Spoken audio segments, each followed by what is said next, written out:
A fotografía de Manuel Hermo pasará a engrosar a lista de retratos do Salón de Plenos da Pobra. Con este recoñecemento, o Concello pretende saldar unha débeda pendente dende hai 88 anos, cando que fora tenente alcalde e alcalde en funcións foi fusilado.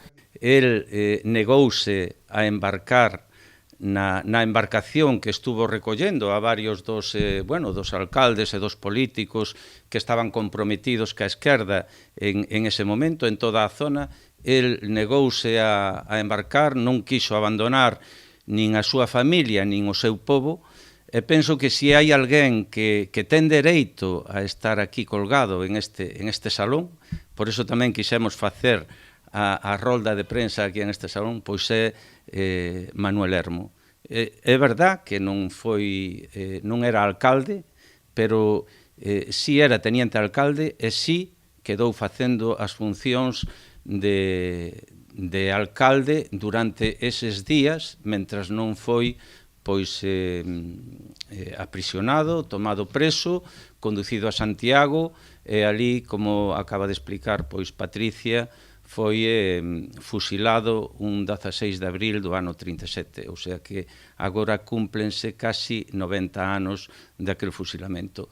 O acto celebrarase o mércores 17, coincidendo coa data exacta do aniversario da súa morte.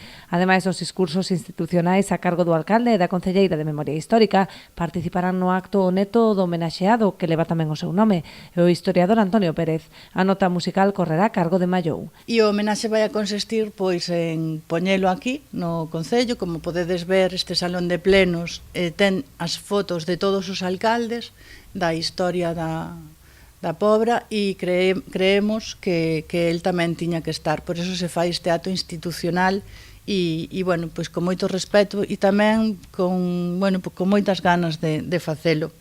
Esta iniciativa enmárcase no compromiso que ten este Concello pola recuperación da memoria histórica e tamén co recoñecemento público, como xa decía, das persoas que, como Hermo, defenderon a legalidade republicana e os valores democráticos nun momento especialmente duro da nosa historia, non?